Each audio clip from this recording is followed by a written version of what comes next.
안녕하세요. 복리입니다. 10월 9일 월요일 오후 4시 40분이네요. 원래는 오늘 미국장 자정 넘어서 움직이고 있을 때 시황을 올려드리려고 했는데요.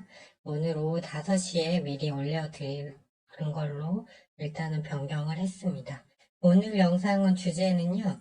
어제도 오후 3시에 말씀드렸듯이 이스라엘 팔레스타인 분쟁의 확전 가능성은 매우 적다고 말씀드렸는데 저는 거의 5% 미만 확정 가능성은 거의 없다라는 의견을 다시 드리고요.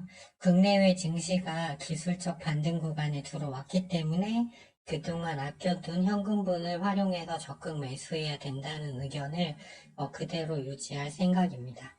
결국 국제유가가 어떻게 움직이느냐가 핵심입니다. 왜냐하면 지금은 물가가 모든 것을 결정하는 주요 변수이기 때문인데요. 유가는 오늘 갭 상승해서 떠서 출발했다 밀리고 있지만 점진적으로 내려올 것으로 저는 보고 있어요. 그렇게 되면 10년물 국채금리와 달러도 내려와서 증시는 반등하는 게 맞겠죠. 그리고 어제 종목들을 너무 많이 찍어드린 것 같아서 좀 압축해서 내일장 국내 증시 신규 단타입니다. 그러니까 자기 자금의 10% 20% 정도만 사용해서 당일날 치고 빠질 수 있는 종목으로 좀 줄여봤어요. 그래서 바이오 제약 쪽이 좀 유리하다고 봐서 알테오젠과 대화제약을 일단은 이따 분석을 해드릴 생각입니다. 재건주도 한번 다시 봐드릴 거고요. 그래서 제가 이 확정 가능성이 없다 지금라고 보고 있어요. 그래서 그 근거를 정리를 해봤습니다. 예, 팔레스타인 이스라엘 분쟁이 이번 주말에 일어났죠. 이 전까지 제가 보고 있던 시황은 이렇습니다. 결국 물가가 핵심이다. 특히 유가. 고용시장도 영향이 있지만 고용시장보다는 유가가 중요하다고 말씀드렸어요. 러시아, 사우디 감산으로 이달 유가가 100불대를 돌파하기는 어렵다는 영상을 올려드린 이후에 이게 브렌트유가 97불까지 갔다가 이제 다시 내려와서 84불대까지 내려가 왔죠. 왜 그러냐면 기타 산유국은 모두 풀로 생산 중이거든요. 따라서 두 국가에 의한 공급 축소만으로는 유가 급등의 제약 요인이 된다고 말씀드렸는데 그 후에 84.5불로 지난주에 마감을 했다가 이 팔레스타인 이스라엘 분쟁으로 지금 좀 올라와 있는 상태입니다. 결국 유가가 내려오면 국채금리 달러 상승폭도 제한이 되고 특히 달러는 많이 내려왔죠. 그리고 증시는 이미 저점 구간이에요. 국내외 증시. 그런데 5일간 저점 테스트를 거친 후에 나스닥이 의미 있는 자리에서 1.6% 반등이 나왔죠. 그래서 아껴둔 현금분을 적극 활용해서 매수를 하자라고 말씀을 드렸습니다. 근데 팔레스타인 이스라엘 분쟁이 일어났어요. 결국 핵심은 유가인데 유가가 오르냐 내리냐입니다. 근데 유가가 오르려면 아랍 산유국에 문제가 생겨야 하는데 이 말은 곧 분쟁이 아랍권 전역으로 확산된다는 걸 의미합니다. 이 전제가 성립되어야만 유가가 올라가고 증시가 급락을 하는 거죠. 오늘 일부 유튜브를 좀 보니까 유가가 120불, 130불 간다. 또는 증시가 급락한다라는 의견을 피력하는 유튜버 분들이 계시는데 제 분석은 정반대입니다. 일단 중동 지도를 올려놔 봤습니다. 여기가 사우디아라비아, 여기가 이란인데요. 두 나라가 중동에서는 제일 큰 나라들이죠. 일단 사이가 좋지 않고 그 사이에 이라크, 시리아, 그다음에 이집트, 그다음에 여기 이스라엘이 끼어 있습니다. 자, 일단 강대국이 이걸 바라느냐, 않느냐, 전쟁 확산을 바라느냐, 않느냐가 중요하다고 말씀드려서 미국, 중국, 유럽 모두가 바라지 않고 있다고 일단은 말씀을 드렸어요. 그래서 이제 미국을 먼저 보시면 아랍 대 아랍권 전쟁일 때는 미국은 항상 이득이 있었죠. 그런데 이스라엘이 전쟁을 다른 나라와 하게 되면 이건 미국의 이익이 되는 게 하나도 없습니다. 그리고 바이든은 경제 제재 이란에 대한 경제 제재를 해제한 후에 사우디 이스라엘의 국교 정상화를 추진하고 있었어요. 그렇죠. 그래서 이런 분위기에 이제 이란이 약간 견제를 하기 위해서 이번 사태를 일으켰다고 보는데, 유가가 상승하면 미국 경제 및 증시 급락이 불가피합니다. 내년에 대선이 있는데. 그렇기 때문에 이거는 좀 어려운 얘기고, 미국이 이거를 바랄 리가 없고요. 중국은 실질적 득이 없습니다. 그래서 이거 반대한다고 얘기했죠. 그리고 얼마 전에 이란 사우디 간 관계 개선이 중국 주도로 일어났기 때문에 이 중국의 그거와도 맞지 않아요. 그리고 러시아는 이스라엘과 친교 관계를 갖고 있어요. 그래서 이스라엘 영토 내에 러시아 군사기지가 실제로 있습니다. 러시아한테는 뭐 크게 뭐 득볼 것도 없죠. 유럽은 러우 전쟁으로 경제가 가뜩이나 어려운데 이걸 바랄 이유도 없고요. 이게 확전이 되면 유럽 내 많이 와 있는 이민자들 때문에, 아랍권 이민자들 때문에 정정 불안이 야기될 수 있습니다. 그래서 유럽은 미국과 마찬가지로 전혀 실익이 없죠. 그리고 이제 이라크 같은 경우는 이미 군사력이 없고요. 요르단, 시리아는 이스라엘과 친교 관계를 얼마 전에 맺었고, 또 시리아는 내전 중이라 여력이 없습니다. 이집트는 전쟁 반대 의견을 냈고요. 현재 경제난으로 IMF 구제금융 중입니다. 그렇기 때문에 이게 더 갈 수도 없고, 그 다음에 이게 과연 전쟁인가라는 의문도 들어요. 이 무장단체와 이스라엘 정규군 간의 전쟁, 이걸 전쟁이라고 표현하는 것 자체가 좀 적절치 않고, 이스라엘 증시가 어제 뭐 6%, 5% 급락해서 세계 증시 급락한다는 유튜버 분도 계시던데, 그거는 말이 안 되는 겁니다. 이스라엘이 전 세계 증시에서 차지하는 게 0.0, 0.01% 될까 말까입니다. 한국이 1.7% 차지하니까. 그 다음에 일부에서는 이란, 미국 간 이제 전쟁이 난다는 말이 있는데, 이거는 넌센스입니다, 넌센스. 이게 이란이 이번에 공격한 그 무장단체에 배후에 있으니까 전쟁이 난다는 말인데, 이거는 뭘 모르는 얘기고요.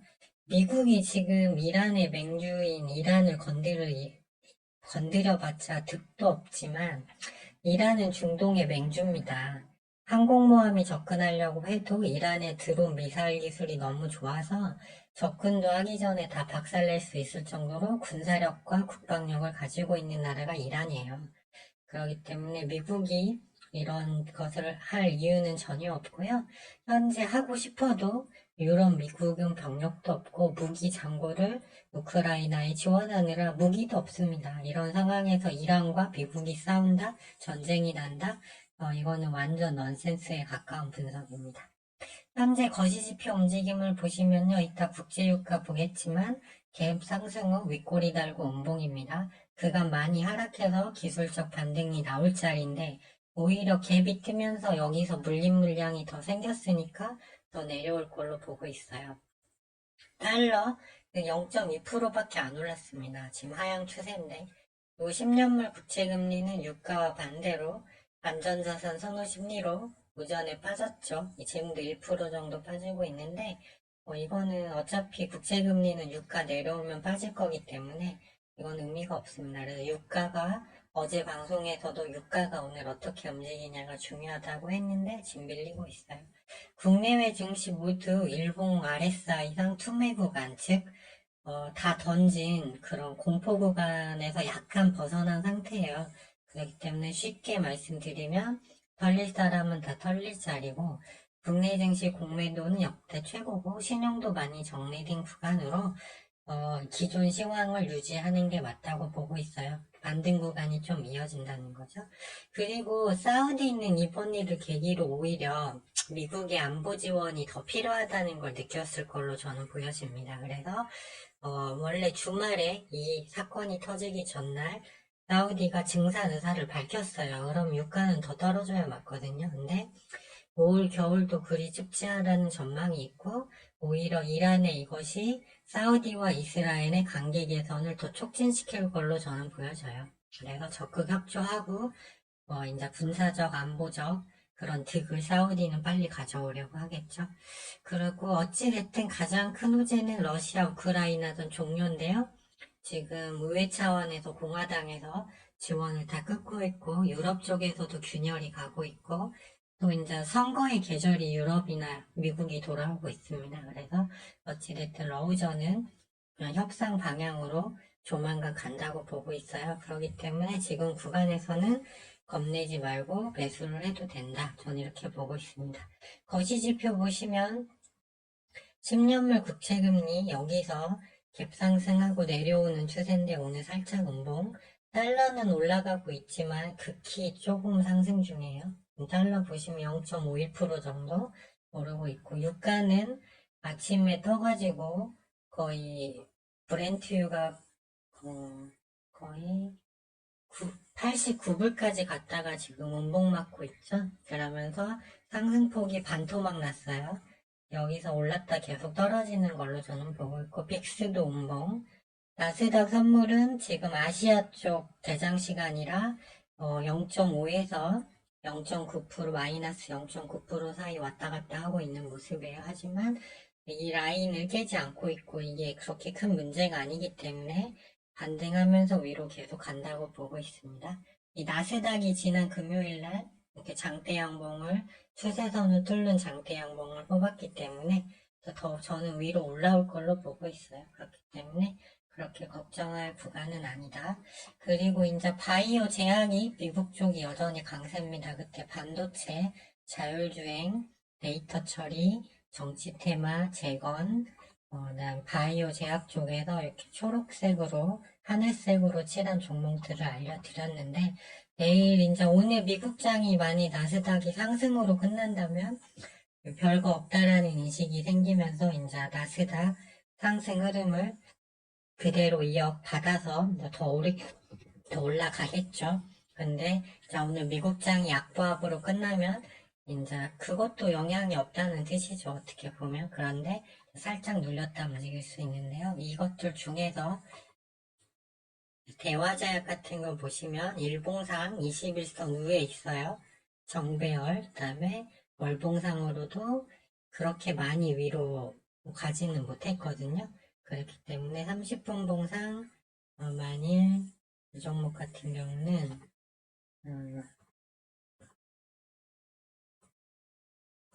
네, 3% 이내까지 눌렸다가 더 안 밀리고 지지받으면 여기서 이제 위로 한번 다시 튀어 올라갈 가능성이 좀 높아 보여요. 일단 일봉상 21선 위에 있다는 걸 가장 좋게 봤고요. 알테오젠도 마찬가지로 여기서 한 3% 이내 자리 안 깨고 2% 정도네요. 2% 자리 안 깨고 버텨주면 얘도 여기 21선에서 4일 넘게 지지를 받았고 두 종목 다 외인 매수세가 꽤 많이 들어왔거든요. 최근에 그렇기 때문에 바이오 제약 쪽이 어쨌든 제일 강한 모습이기 때문에 위로 한번 치고 갈 수 있다. 그렇게 가면 이제 상승이 나오면 이제 어느 정도 먹고 빠질 수 있는 자리라고 보여져요. 나머지 뭐 인벤티지랩 이런 애들도 있는데 이런 애들은 분봉 추세가 하향이고 결정적으로 일봉상 21선 밑에 있어요. 그렇기 때문에 이런 건 좀 안 했고 일단 대화제약하고 알테오젠 정도는 내일 단타 한번 해볼만 하다고 보여지고요. 재건주 같은 경우는 아무래도 사우디 쪽에서 인근에서 이런 일이 벌어졌고 대장주 SY가 보시면 30분 봉, 10분 봉상 지금 과열 신호가 살짝 들어가 있어요.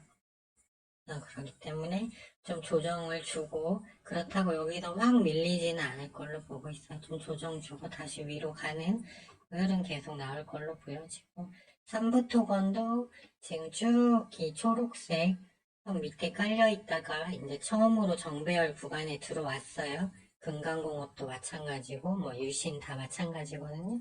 그렇기 때문에 이쪽 섹터는 일부 비중만 담아서 계속 스윙으로 가져가는 전략으로 하시고 나머지 현금분으로는 이제 단타를 해야 되는데 아직 증시가 이렇게 계속 우상향 구간은 아니잖아요. 그러니까 나머지 현금으로는 단타 당일 단타 정도로 임하시는 게 좋아 보이고 이제 흐름이 만일 알테오젠이나 뭐 대화제약 샀는데 윗꼬리 안 달고 뭐 버텨주면서 수익분이 좀 많이 생겼다. 그러면 이제 다음 날까지 한번 더 봤다 매도해도 되겠죠. 이런 식으로 일단은 하시고 증시가 아직은 여기 나스닥 보시면 여기서 일단 하향 추세 속에서 반등이 나온 거잖아요. 그래서 기술적 반등은 일부분 나오겠지만 여기서 더 가려면 물가가 완전히 안정이 돼야 되는데 지금은 그런 수준은 아니기 때문에 일단은 여기 기술적 반등 다 나오는 구간까지만 단타로 한번 수익을 내본다 이런 개념으로 접근하시고 여전히 일정 비율 현금 보유하는 거는 계속 필요하다고 보여집니다. 네, 일단은 현재 나스닥 선물 0.85%까지 낙폭 커지고 있지만 유가가 여기서 더 올라갈 거였으면 더 치고 가야 되는데 그런 흐름은 아니에요. 그래서 그리고 아까 그 중동 상황 분석해 드렸듯이 일시적인 영향은 있겠으나 큰 무리는 없다고 보고 있습니다. 그리고 여기서 오늘 미국 장이 한 번 더 양봉 형태로 나와주는 게 더 좋아요. 그러면 투자자들이 영향이 별로 없구나라는 걸 인지할 수 있게 되겠죠. 근데 만일 오늘 뭐 0.4%, 5%한 정도 하락이면 괜찮은데 1% 이상 하락한다던가 뭐 이렇게 되면 이게 영향이 있을 수도 있겠구나 해서 지난 금요일 나스닥 상승 영향을 국내 증시가 좀 덜 받을 수도 있습니다. 그래서 오늘 나스닥이 어느 가격대에서 마감하냐가 일단 좀 중요할 것 같습니다. 네, 시청해주셔서 감사하고요. 그러면 저는 내일 장 마감하고 다시 오후 4시 넘어서 영상을 가지고 찾아뵙도록 하겠습니다.